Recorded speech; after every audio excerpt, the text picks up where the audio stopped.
Várunk, nem várunk. Tisztelettel köszöntök mindenkit, és köszönöm szépen, hogy elfogadták a meghívásunkat erre a mai sajtótájékoztatóra. Ahogy már a meghívóban jeleztem, ezt a sajtótájékoztatót több okból hívtuk létre. Egyrészt szerettük volna bemutatni a sajtó jelenlevő képviselőjének is Jean-Michel Pagnyét, aki Franciaországból érkezett, immár többedik alkalommal jár itt Magyarországon.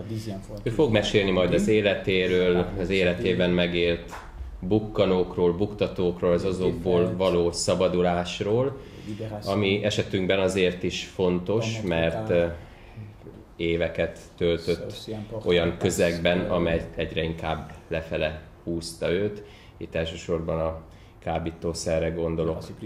Szóval szeretnénk őt bemutatni, és az ő könyvét, valamint azt a felfogást is, amit ő képvisel, a drog megelőzés és a drogokkal szembeni harc kapcsán. Azt hiszem, hogy ez egész illik abba az elgondolásba, koncepcióba, amit idén a Magyar Országgyűlés el is fogadott, Nemzeti Drogstratégia néven. A magunk eszközeivel és módján próbálunk ehhez csatlakozni, és szerettük volna kifejezni azt a készségünket is, mondjuk az egyházak felé is, hogy egy ilyen harcban készek vagyunk összefogni. Én ennél többet most nem is kívánnék mondani. Itt ezen a sajtótájékoztatón körülbelül az lenne a menetrend, hogy én hamarosan átadom a szót először Pataki Albertnek, egyházunk elnökének, akit ezúton is köszöntök. Ő is egy néhány szóban köszönti a megjelenteket. Ezt követően majd Jánosi Ferencet kérem, aki egyébként addiktológus, és az egyházunkon belül működő ifjúság és családépítő szolgálatnak a vezetője. Ő fogja egy kicsit, és tényleg csak egy kicsit bővebben bemutatni Jean-Michelt, illetve azt a túrát, vagy azt a munkát, amit most zajlik ezekben a napokban. Október 30-án érkezett Jean-Michel.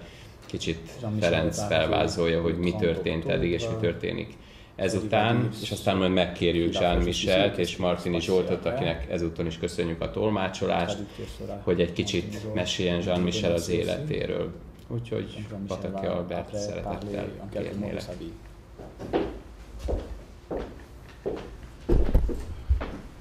Szeretettel köszöntöm a sajtó képviselőit, hadd mondjam azt, hogy elsősorban köszöntöm a testvéreket, a testvéregyházak sajtóinak a képviselőit. Örülünk annak, hogy itt vannak, ahogy média referensünk is mondta, hogy nagyon fontos az egyházak közötti összefogás, és ezen a területen is nagyon fontos az összefogás. És köszöntöm a Magyar Televíziónak a stábját is, örülünk annak, hogy itt vannak közöttünk. És hát Jean-Michel, örülünk annak, hogy nem első alkalommal jár közöttünk, örülünk annak, hogy megjelenhetett a könyve. És csak annyit szeretnék elmondani, hogy az egyházunk nagyon fontosnak tartotta mindig is a fiatalok elérését. Másrészt, amikor nyilvánvalóvá vált, hogy a társadalomban drog probléma van még a rendszerváltás előtt, amikor nem is lehetett beszélni arról, hogy egyáltalán a szociális társadalomban van ilyen drogfogyasztás, akkor mi szívünkön viseltük ezt a kérdést, és egy intézetet nyitottunk, az elsőt Magyarországon, az első rehabilitációs intézetet. Hát nagyon fontos volt ez a kérdés mindig nekünk, és úgy érezzük, hogy a prevenció, a megelőzés az nagyon fontos. Nem csak az a fontos, hogy vannak intézményeink, hanem az fontos, hogy ne kerüljenek, főleg a fiatalok, de senki ne kerüljön ezekbe az intézményekbe. És ezért dolgozunk, és Jean-Michel is ebben segít nekünk. Köszönöm én is, hogy eljöttetek, és hiszem, hogy nagyon izgalmas lesz ez az alkalom, meg a beszélgetés is Jean-Michellel. Köszönöm szépen.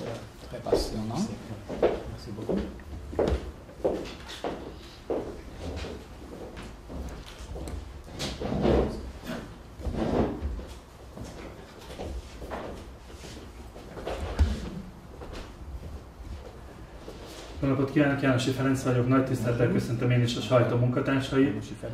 Az MPA Ifjúság és Családépítő Szolgálatának vagyok az országos vezető munkatársa, lelkész, illetve addiktológiai konzultánsként 15 éve iskolai prevencióban dolgozom, és 2010 óta ezt az egyház támogatásával, illetve az egyház felkérésében végzem ezt a tevékenységet.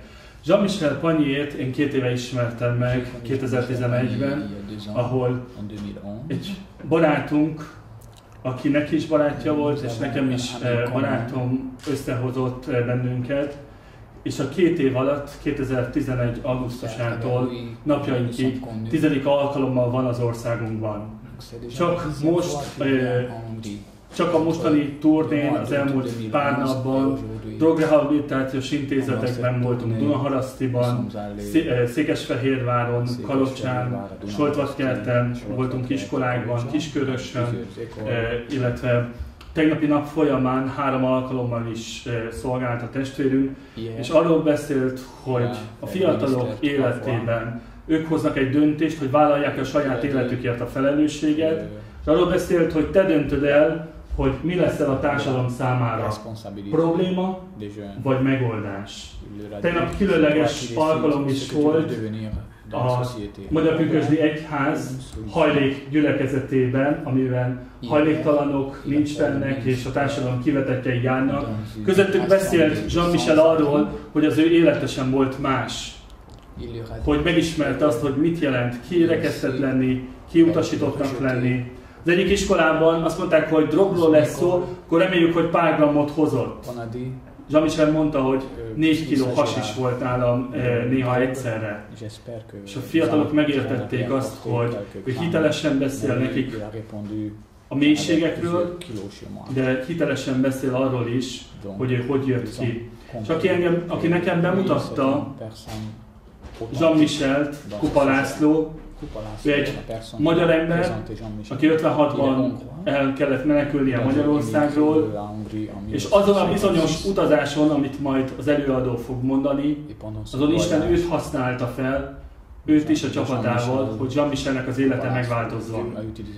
És 38 évig nem látta László Jean-Michelt, és egy istentiszteleti alkalommal, amikor Jean-Michel beszélt, valami nagyon humoros dolgot mondott, és volt egy idős ember, aki ott sírt.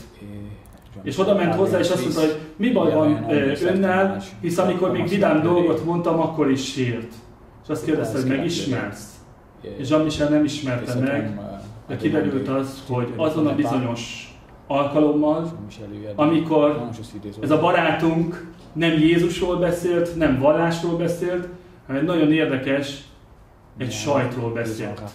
Camembert sajtról, ami megváltoztatta Jean-Michel életét, természetesen a hit, az Istennel való kapcsolat, de mint egy eszköz, akkor egy camembert sajt volt. Most, ahogy járjuk az iskolákat, ma reggel is 150 fiatallal találkozott Jean-Michel Érden a középiskolában. Azt látjuk, hogy a fiatalok őszintén keresnek olyan embereket, akik odafigyelnek rájuk, törődnek velük, és mi ezt az egyház részéről is, illetve a szakmaiság részéről is azt szeretnénk mondani, hogy itt vagyunk, segítsünk, ha kell, viszünk előadókat, ha abban tudunk segíteni, hogy nyitunk egy filmklubot, akkor abban, és ott szeretnénk lenni a fiatalok között, és azt mondani, hogy itt vagyunk, azért, hogy neked tudjak segíteni. És azt szokta elmondani Jean-Michel, hogy a barátait már nem tudja elküldeni előadást tartani, mert már meghaltak. Úgyhogy köszönöm a megtisztelő figyelmüket, és kérném, hogy így fogadják Jean-Michel Pagniert Dél-Franciaországból, és az ő kedves feleségét, Daniellát, aki most itt vendégünk. Közel 40 éves házasok, idén voltak 39 éves házasok, 4 felnőtt gyermekük van, és 8-szoros nagypapa.